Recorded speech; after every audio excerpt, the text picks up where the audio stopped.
Ah, what a beautiful winter wonderland we've found ourselves in today. It looks like everything is covered in a delicate, untouched blanket of snow. The only thing that could possibly make this better would be if someone were to start a snowball fight! We seem to be in the middle of an epic snowball fight. Don't worry though, I know how we can avoid getting pummeled with these freezing projectiles. The rules are simple. I'll give you a name of a Bible character. Then I'll show you 3 snowballs with facts about that Bible character. 2 of these facts will be true, but 1 will not be. That's the snowball that's about to come flying right at you. All you have to do to avoid it, though, is hold up the number of fingers for the snowball that's not telling the truth. 1, 2, or 3. If you get it right, you're still in the game. If not, you can keep playing, but please take a seat.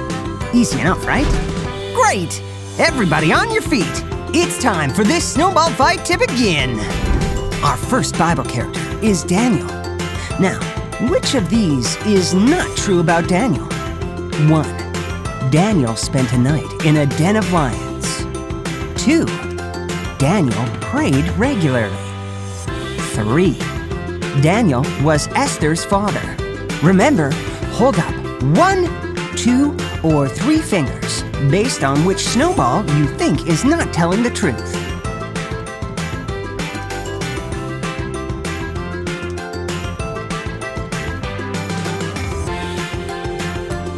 Okay, time's up. Who's holding up 3 fingers? You're correct. Daniel was thrown into a den of lions because he did pray regularly, but he was not Esther's dad. Good job. Let's try another. Our next Bible character is Adam. Now, which of these is not true about Adam? 1. Adam built the ark. 2. Adam was the first man. 3. Adam was married to Eve. Okay, time to get those fingers up. Which snowball do you think is not telling the truth?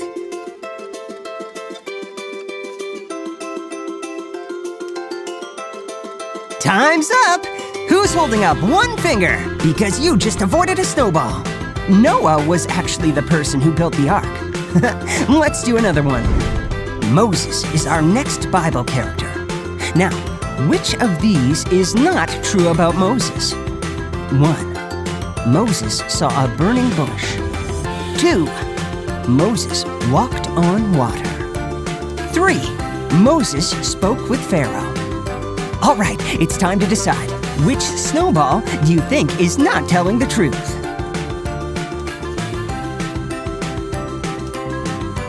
Time's up!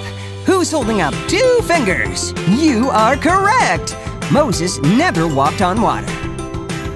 Let's try another. Ruth is our next Bible character. Now, which of these is not true about Ruth? 1. Ruth married Boaz. 2. Ruth was from Moab. 3. Ruth was Naomi's mother. So what do you think? Which of these snowballs is incorrect and therefore about to come flying right at us?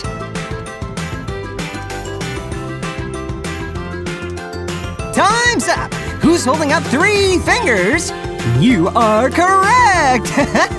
Ruth was actually Naomi's daughter-in-law. Good job.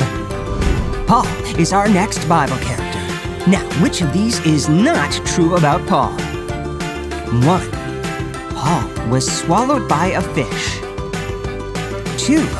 Paul used to be called Saul. 3. Paul was blinded by a bright light. It's time to decide which of these snowballs is not telling the truth. That's it, time's up! Who's holding up 1 finger? You are correct! Jonah was swallowed by a fish, not Paul. Nice work. Mary is our next Bible character.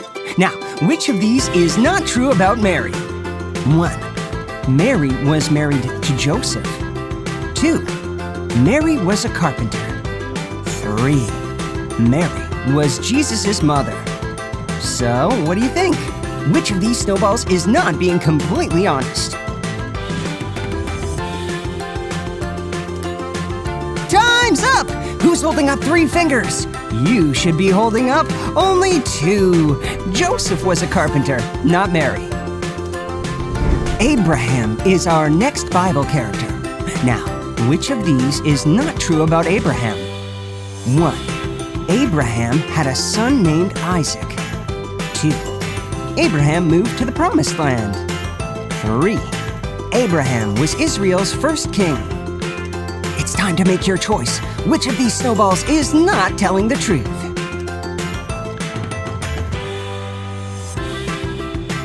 Time's up! Who's holding up 3 fingers? You are correct! Saul was actually Israel's first king. Are you still standing? If so, very impressive. We've got one more round to go. Joseph from the Old Testament is our final Bible character. Now, which of these is not true about Joseph? 1. Joseph was the son of Pharaoh. 2. Joseph had a colorful coat. 3. Joseph was thrown in prison. Which of these snowballs is not telling the truth?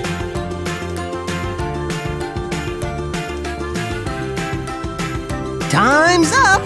Who is holding up 1 finger? You are correct! Joseph was the son of Jacob, but he worked for Pharaoh. Great job, everyone! I don't know about you, but I could go for some hot chocolate right about now.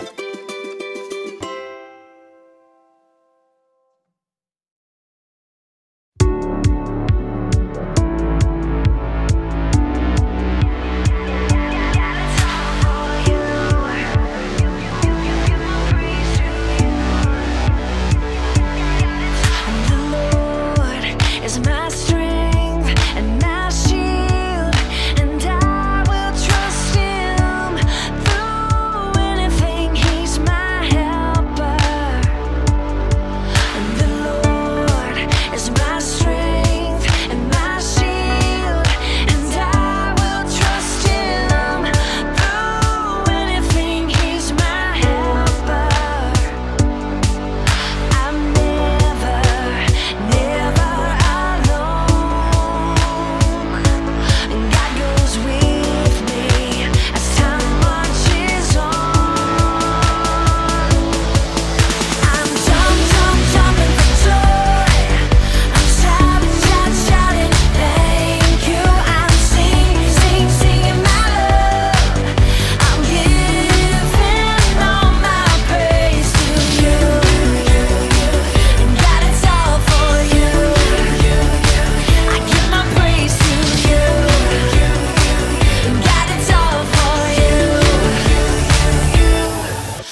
Hey, you.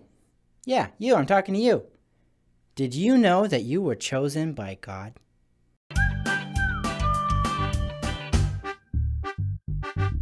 Hey guys, it's me again, Douglas. And I had kind of a hard day at school today because at recess I got picked last for dodgeball. Yeah, and I never get picked last because I'm pretty good at catching the ball. I love playing the goalie in soccer, and if we're playing dodgeball, I just catch the ball like I'm playing soccer. But, well, I have kind of a weakness, and I think everybody figured that out, is that, normally I can catch the ball, yeah, but if there's more than one ball coming at me, I just go, and I freeze, and I get hit by all of them, and I'm out right away. And so now they just throw more than one ball at me, and so I got picked last. And that felt really bad. I didn't like being picked last. I used to get picked first. And it made me start to think, because, nobody likes to get picked last. But, did you know that you and I were chosen by God? Yeah, God chose us special. We are His special possession. We are God's favorite. All of us are. And you might say, well, no, if everybody is God's favorite, then nobody's God's favorite. No, it doesn't work like that. You are God's favorite you. And I'm God's favorite me. We were chosen by God. God picks us first every time. And so I may not be picked first in dodgeball anymore, and maybe I might not get picked first for other things in my life, but I can know that God will always choose me first. Jesus loves us so much that He even died for us. Yeah, He gave His own life so that we could live with Him forever in heaven. That's how far Jesus would go to show us that He chooses us. And I think that is really, really amazing. And I hope that you will understand deep down inside that you are chosen and valued by God.